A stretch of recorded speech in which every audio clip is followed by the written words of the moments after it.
Good evening. Someone you know, someone you've seen, something you remember, something you hear tonight may transform a major criminal inquiry. BBC staff and some 40 detectives are here waiting for your call. The number to ring, 081 811 8181, not incidentally as printed in the Radio Times. And we've a Minicom phone if you've one too and are hard of hearing. Here's the number on your screens now.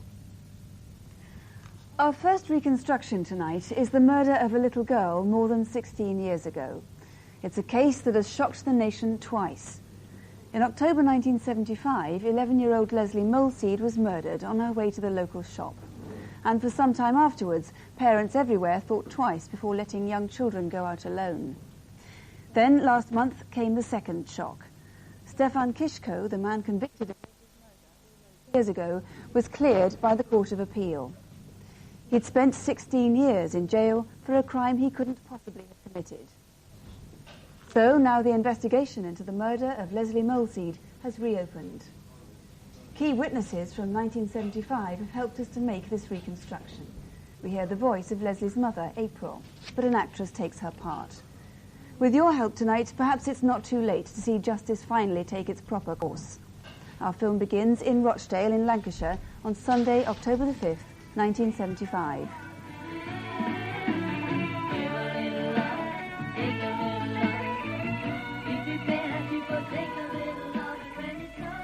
She loved her music.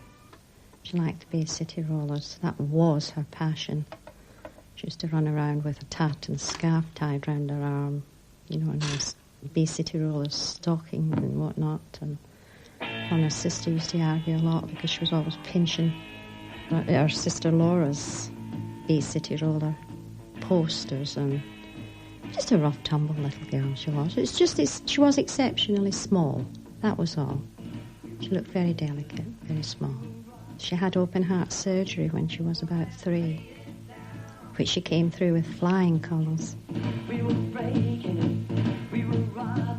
Everybody knew Lesley. She really was a lovely little girl.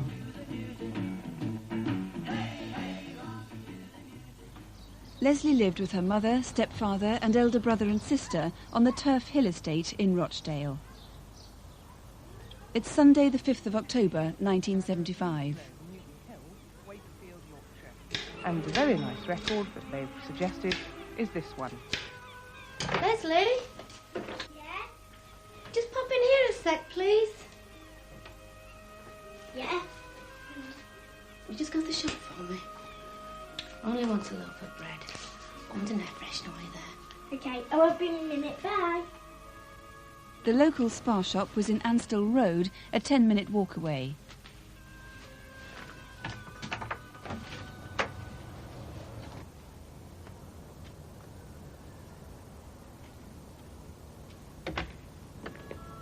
Where are you going? Oh, into the shops. Do you want anything? No, thanks.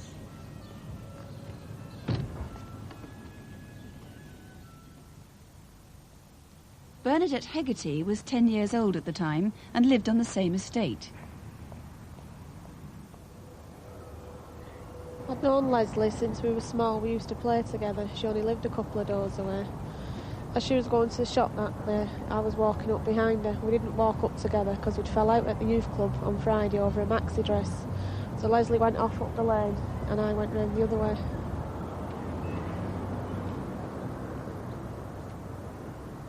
Lesley was never seen again by anyone who knew her.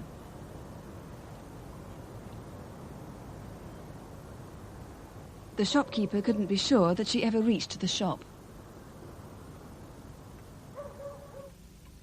An hour later, a few roads away from the Molseeds' house, Emma Tong was waiting for her son, who'd arranged to take her out for the afternoon. Through the window, I saw this car with a child sat in the front.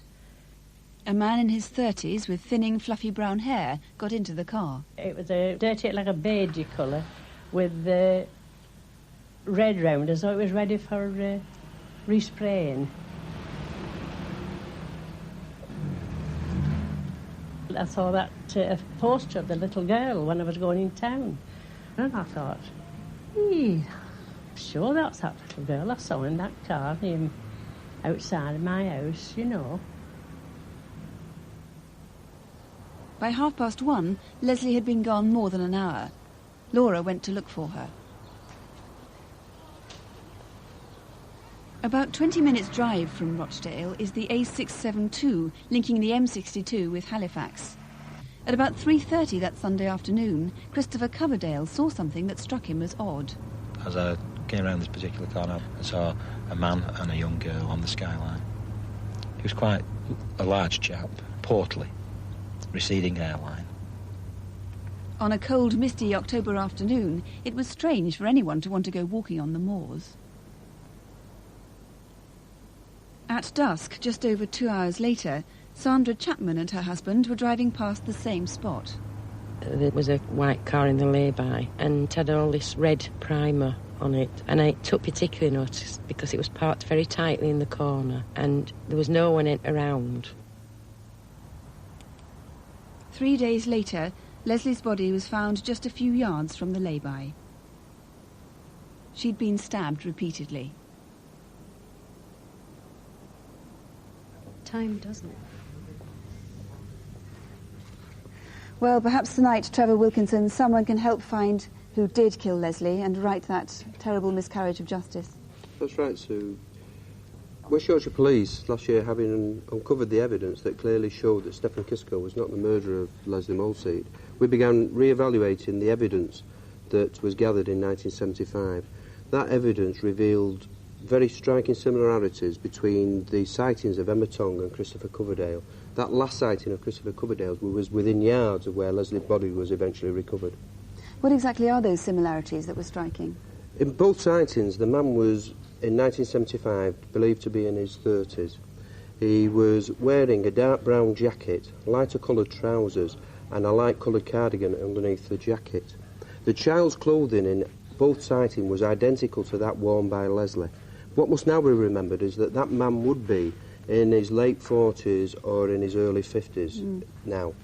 And how many people do you have who seem to have seen that white car with the red primer around it? Apart from the sighting in the lay-by that has been shown tonight, there is 3 sightings in Wellerth Lane near Mrs Tong's house.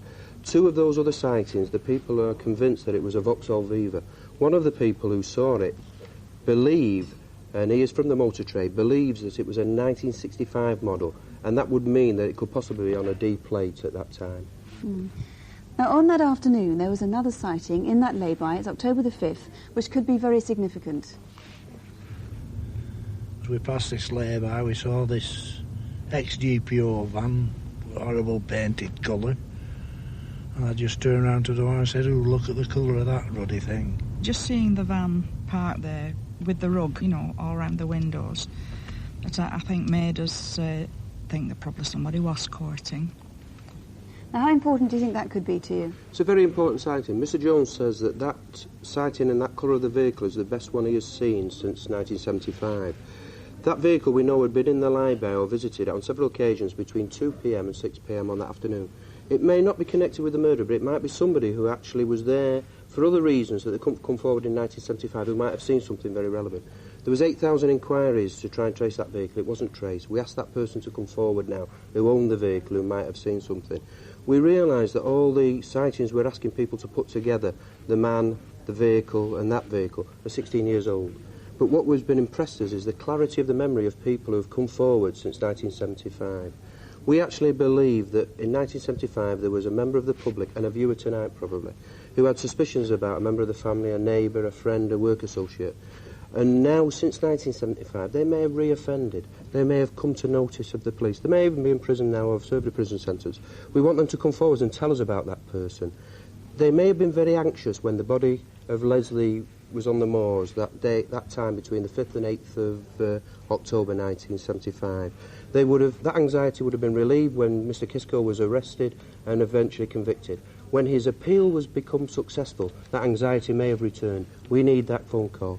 The nightmare that has revisited the Molseed family twice in 16 years needs to be laid to rest. We want a phone call that will give us a key that unlocks this case and finishes their anguish forever, and also Mr Kiszko's.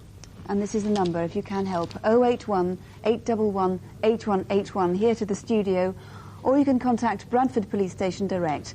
That number is 0800 212 392. That's a free phone number, 0800 212 293. There's been news about a case we featured in January's programme. A young man, John Threlfall, found dead in his home near Morecambe. Now, a new medical examination has cast some doubt on the original pathologist report, and it seems possible John died by accident, not from murder. At any rate, there's to be an inquest soon. The murder inquiry has been closed. And going back to a photo call from last June's programme, we asked for your help to identify a building society robber. A number of viewers rang in with information, and on the 9th of March, a man was arrested in South London. He has now been charged with 6 armed robberies. Now to this month's photo call. Here are Superintendent David Hatcher and Detective Constable Jackie Hames to take you through the faces. First, Stephen Francis Miller. If you'd seen him, you'd remember him. In the Rhondda Valley, where he comes from, people know him as the caveman. He's able to survive living rough in the mountains. South Wales police hope he can help solve a murder.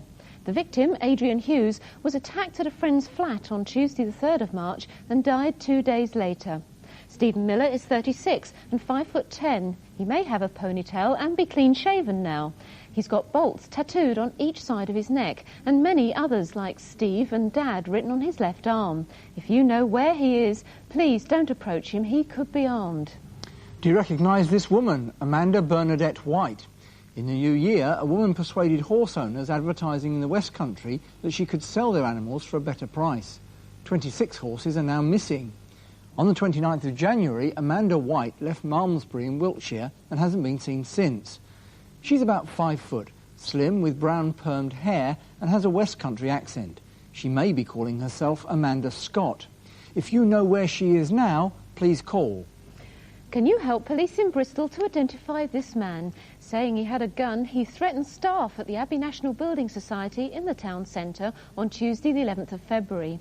He's 30 to 40, 6'3" to 6'6", with wavy medium brown hair. Do you recognise him? And the flying squad in East London would like to speak to Terry John Hammond, who comes from Leigh-on-Sea in Essex. Last year, we appealed for your help on an armed robbery in Harold Wood, Essex, on the 15th of March. We now believe Terry Hammond may have vital information. He's 27, 5'10", and has an East London accent. He hasn't been seen since last September, so if you know where he is, or you can help with any of our photo call cases, please ring now. And this is the number to call, once again, 081 811 8181. That's 081 811 8181. Somewhere in the east of England, 2 small-time robbers have been engaged in a partnership that's led so far to at least 2 violent deaths. You may recall a murder reconstruction we did 3 months ago in Lincolnshire, where Fred Maltby was robbed and battered in his home. Fred Maltby was a quiet and self-contained man whose home was in a village just south of Lincoln. He'd lived in this farm cottage for 40 years and seldom ventured far afield. Property developers had once offered him £500,000 for his 15-acre smallholding, and it's possible someone thought Fred was better off than he really was. On Tuesday, the 1st of October last year, at 9:45 p.m, a witness was driving home past Fred's house when he had to swerve to avoid 2 men running across the street. They were last seen heading towards a local housing estate on Larne Road. Since then, another man, Joe Rylett, has been killed, and the detective in charge of the case, Superintendent Stuart Clifton, has now linked the 2 inquiries. The victims lived about 2 miles apart.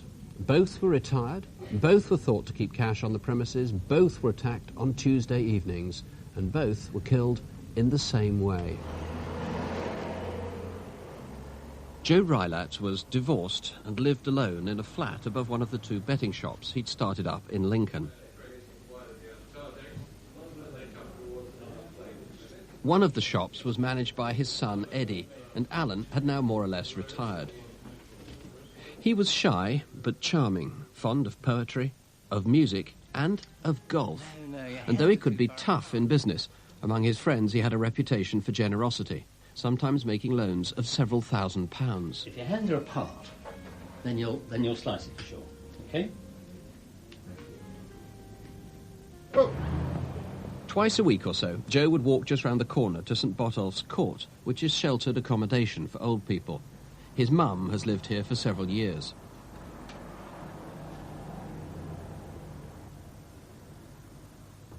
Oh, Joe, The last time she was to see him was the night he died, Tuesday, the 28th of January. He was with her till around 8:30. Meanwhile, opposite Joe's shop in High Street, a security guard noticed someone waiting. There may be nothing sinister in this, but a man was sitting in a red or orange C-registered Astra. Do you know who it was? He honked the horn and waved at someone. Oh,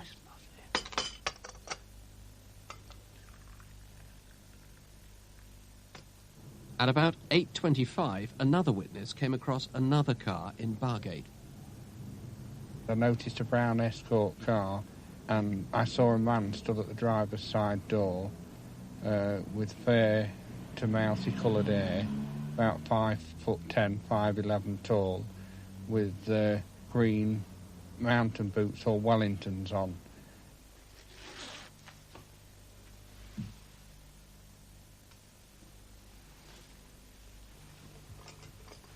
She's asleep now. Before he left, Joe saw his mother's care assistant. She was the last person known to have seen him before he died. You're off now, then? Yes. Oh, I'm sorry, I haven't made her anything to eat. Oh, that's all right. I'm just going home for a while. I'll be back about 10. I'll make her something then. Okay. Thank you. There you go. Thank you. Question of sport, which... Someone else, though, was to speak to Joe that night. A friend who placed a flutter with him now and then. The two programmes when Ian returns from the England tour. Bill's partners tonight are Ian... Hello, Alan. It's Mike. Yeah, fine. Yeah, I'm dogging it tonight, yes. Oxford, if that's okay. 1, 2, 9 o'clock on. 50p reverse.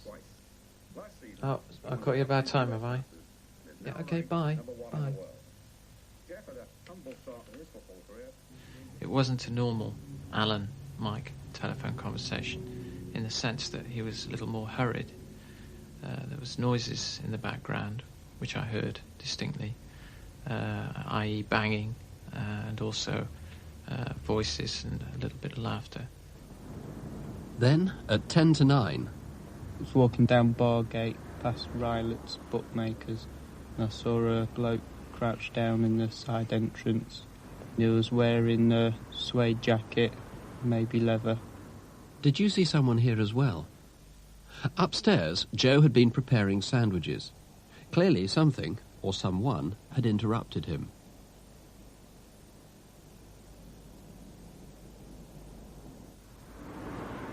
About 50 minutes later, another witness was crossing High Street just opposite Joe Rylett's shop.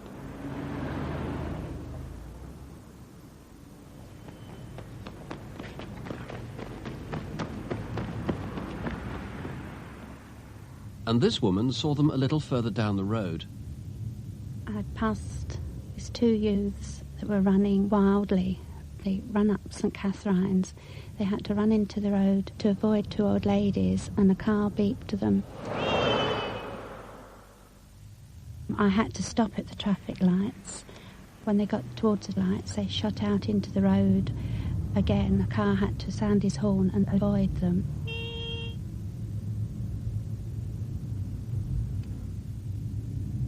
I passed them just going past the St Catherine's garage on Newark Road, and that was the last time I saw them. Did you also see them? Or were you in one of the cars that swerved out to avoid them?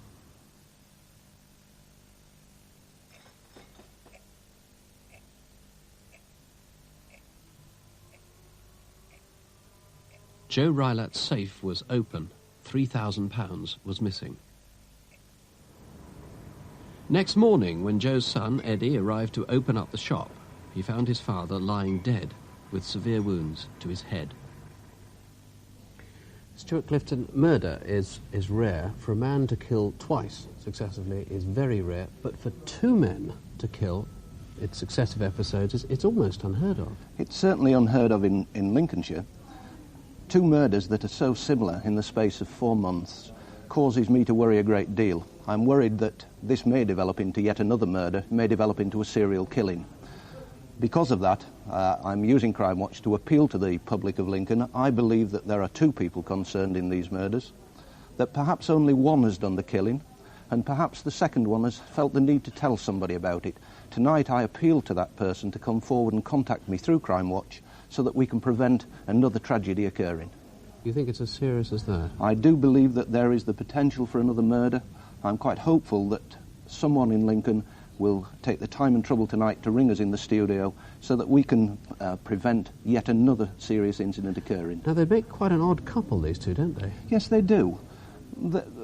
One is rather large, a little over 6 foot, and the other's quite small. The bigger of the two is described as a skinny build. He's got mousy-coloured hair, and he wore a corduroy coat, something similar to this. And one of the points of appeal I'd like to get over tonight is if anybody in the city of Lincoln knows anyone who fits the description that I've just given, who wears a coat of this type, then I would encourage them to ring me urgently in the studio tonight. They don't have to give their name. The smaller guy was wearing distinctive clothing too, in as much as vivid white shoes, trainers or something. Yes, the smaller man had a bomber jacket on. He's about 5'6" with dark hair, again in his mid-20s. He had dark trousers and white training shoes, which looked as if they may be in new condition. Now, obviously, people living in Lincoln are going to be fairly concerned about what you've said. Perhaps we should make it clear that they seem to be, firstly, acting only at quite long distances in time, one from another, secondly, going for quite specific targets, but perhaps there are also things that people can do to protect themselves. Well, yes, of course. Clearly, there are two people in Lincoln who are prepared to commit murder. We know that one is tall and one is quite short. If people are visiting and they fit that general description, then obviously the public must be aware of that. I would not encourage anybody to let people into their houses unless they're quite sure of the people that they've got at their door. And if people have got suspicions about somebody who might be the killer, you suspect that person will have, what, characteristics that people might recognise, apart from being tallish or 5'6"? Yes, I'm fairly confident that there will be one dominant personality in this, one killer perhaps. And that killer will be known in the city of Lincoln for his extreme violence. So I'd appeal for people in the city of Lincoln who know people that fit this description and who do show these violent traits to contact us here in the studio tonight. Well, please ring straight away. The urgency is pretty self-evident. 081 811 8181. If somebody has told you anything in confidence or you've strong suspicions, don't let this go any further, please. 081 811 8181, or try the incident room in Lincoln itself, 0522. That's 532 222. 0522 532 222. Well, now with our file of incident desk cases this month, here again are Detective Constable Jackie Hames and Superintendent David Hatcher. Tonight we need your help to find this man. He attacked a young woman in Brixton on February the 18th. She was walking along Effra Road on her way to work when he forced her off the pavement at knife point into this house. She was sexually assaulted and her throat was cut. Doctors say she's lucky to be alive. Her attacker wore a very distinctive navy blue tracksuit like this, with the word Hummel in yellow. He's 5'10" to 6 foot, slim build with what's known as a flat top haircut. He also took this, a rare imitation Chanel scarf, so rare there are only 4 in the country. And also these distinctive ankle boots. If you recognise this man, or were in Brixton that Tuesday rush hour, that's the 18th of February, and remember anything, please do call. And next to the Netherlands, where Dutch police need your help to solve a murder. On the 10th of February, a man's body was discovered in the Heemraadssingel, a street of the centre of Rotterdam. Following information from national publicity, police now believe he's British, but have been unable to identify him. This is an artist's impression.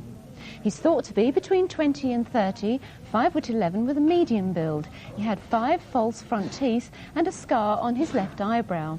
He was wearing this brown jacket made by Winch, a red short-sleeved T-shirt, Levi jeans and these brown shoes. Perhaps the most distinctive item are these patterned socks. If you think you know who he is, please ring now. On Tuesday the 25th of February, an armed robber held up a member of staff at Howard's Jewellers in the village of Broadway in Worcestershire. He got away with a large amount of jewellery in this Green Rover 213 saloon car driven by an accomplice. The car was found abandoned 3 miles away in this pub car park. It had been stolen last October from Watchet in Somerset. Perhaps you recognise the robber. He's in his late 40s, about 5'6", with thinning ginger to light brown hair, and he had a very blotchy face. He may have been wearing this coat, which was found later nearby. The driver was very much younger, around 25, with short dark hair and a chubby face. Does he still have that moustache? If you recognise either of the men, please call. Do you recognise this? It could be the vital clue in a rape inquiry in Hemel Hempstead. It was worn by the attacker and has quite a distinctive motif, possibly a semicircle with teardrops or splashes and a yellow flash across the centre. Colleagues haven't been able to find one like it. The attack took place on Wednesday, the 18th of December last year. The attacker is in his early 20s, about 5'10", with short, mousy-coloured hair, and he had a gold Tudor rose stud earring in his left ear. If you do know who he is, or can help with any of our incident test cases, we need to hear from you urgently. There's the number 081 811 8181, 081 811 8181.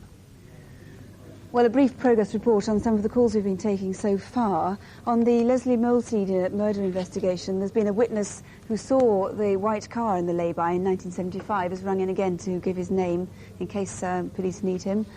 Somebody thinks they may have been the owner of the blue van seen in the lay-by on that afternoon. And we've had useful information, it seems, on 3 out of our 4 photocall cases, so we'll keep you posted on those. To look back at last month's programme, although Crimewatch in fact received so much acclaim, there is disappointingly little to report on most of the cases. That is, of course, with one notable exception. That exception, of course, was the arrest of a man next day and charges that followed for the murder of Julie Dart and kidnapping of Stephanie Slater. You may be interested in 2 details which have not so far emerged. It wasn't just the tape we played, the kidnapper's voice, that led to the arrest. If you recall, we compiled a profile of the offender, including artist's impressions and details of his car and of his movements around the country. We had so many calls, in fact over 1,500, that the police gave priority to viewers who thought they could put together several pieces of the jigsaw. One woman did just that. She then phoned her son to see if he agreed, and within minutes, separately, they both rang in. It was the combination of clues that led to the arrest. It's interesting to note, by the way, that despite the voice and despite the drawings of the kidnapper's appearance, despite all the many different clues we gave, not one of the other 1,500 callers actually gave the same name.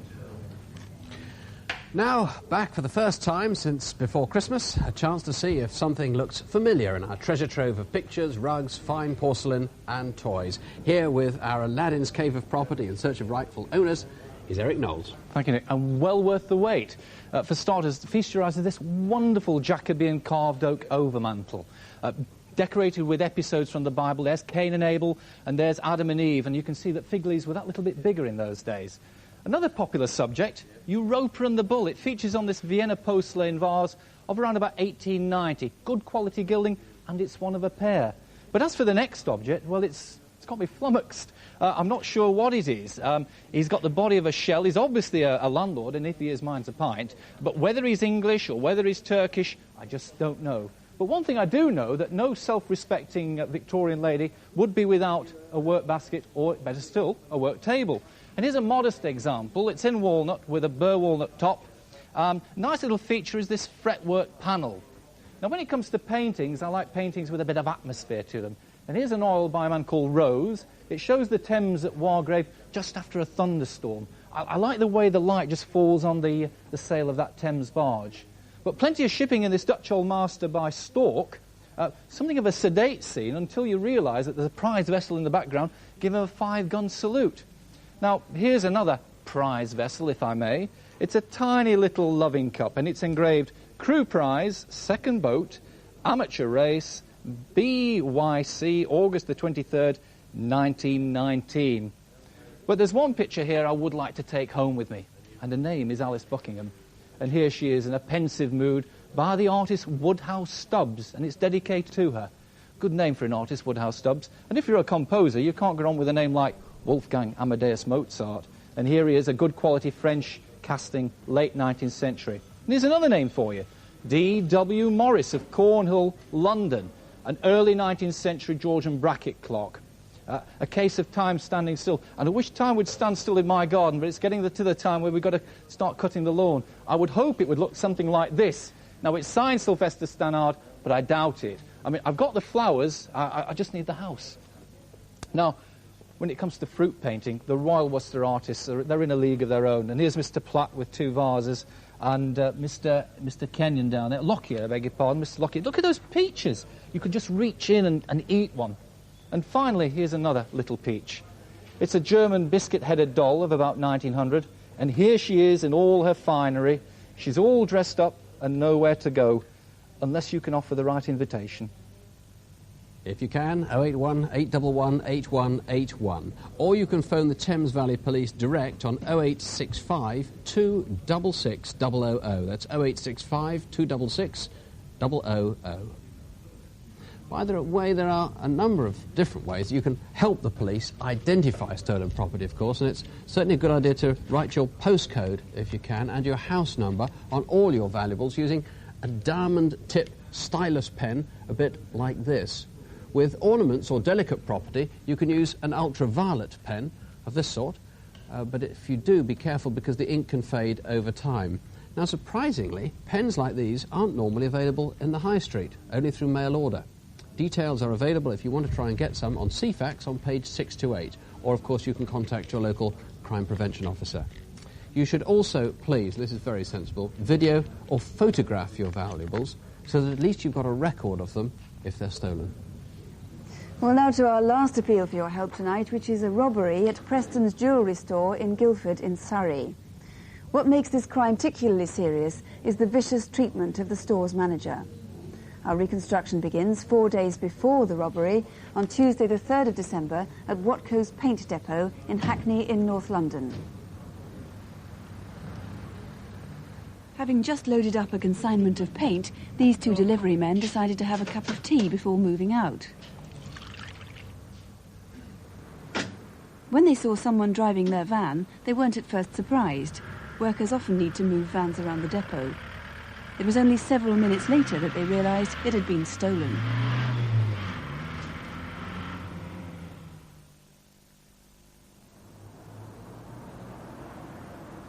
Four days later, Saturday the 7th of December. It was 6 o'clock and Preston's was closing for the day.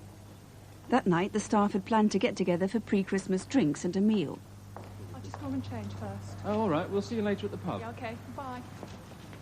Mark Riley, the manager, always parked his car outside the city centre, and 2 of his colleagues gave him a lift there.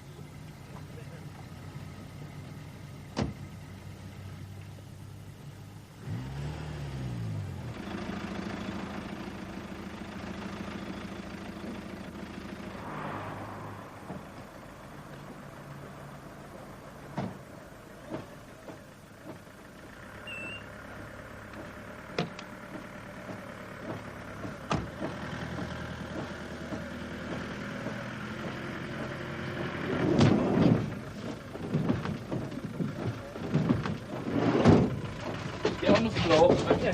Face down and put your arms out.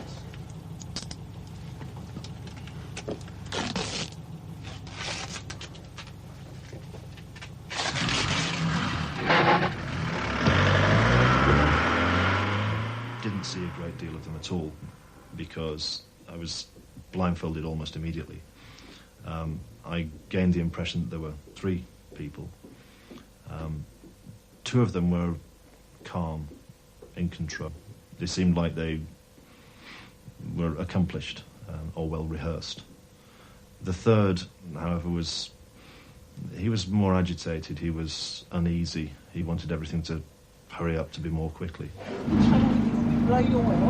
Take care of the stands, don't you?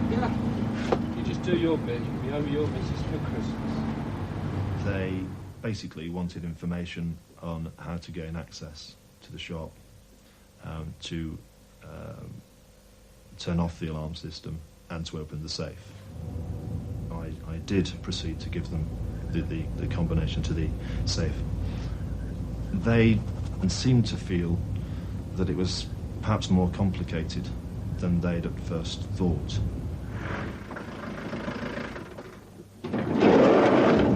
Where's the keys? In the briefcase. The side door to Preston's is in Jeffrey's Passage, which is a busy cut-through from Guildford High Street. At this point, having deactivated the alarm, the plan should have been foiled by backup security arrangements. Unfortunately, that particular night, there was a temporary fault in the system. But having gained access to the safe and knowing the right combination, they didn't manage to open it.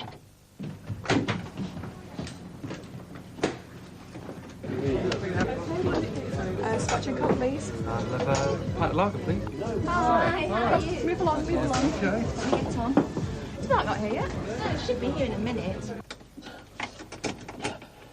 They had gagged me, so my first concern was to remove the gag because it had restricted my breathing quite considerably, and this I managed to do.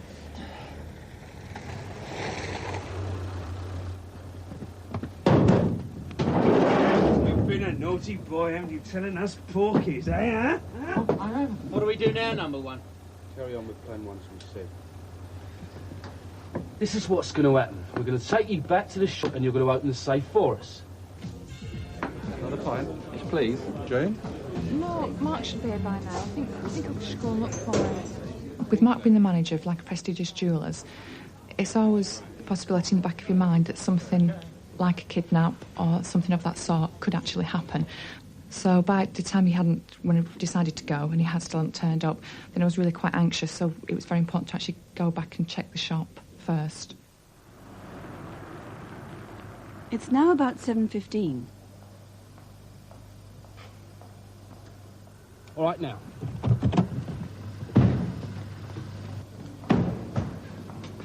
Anyone who saw them that night would remember. Mark's jaw had been broken and his nose was bleeding profusely. He may have looked like a drunk being supported by two friends.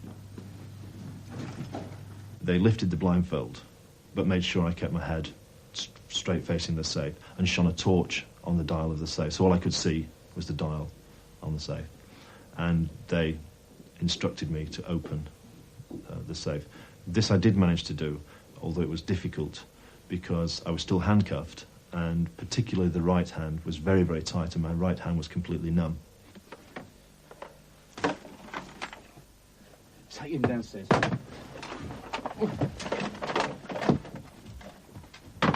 One of the men took me down into the basement of the shop. This was possibly one of the most frightening parts of the whole situation, because by now I was no use, effectively. And at this point I thought, if this is going to happen, if they're going to shoot me, then this is when it's going to be. So this was obviously a very frightening time. It was just about 7:30 as Jane Redman arrived at Preston's with her boyfriend. At first, they were relieved to see Mark's car outside.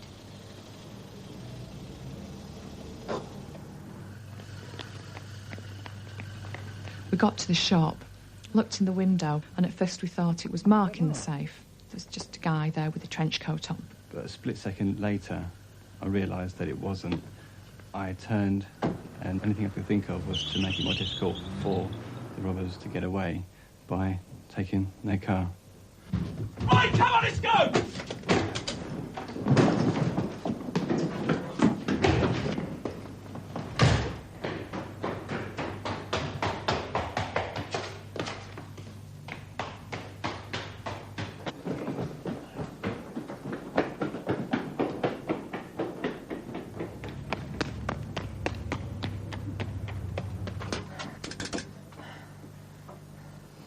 Police, please.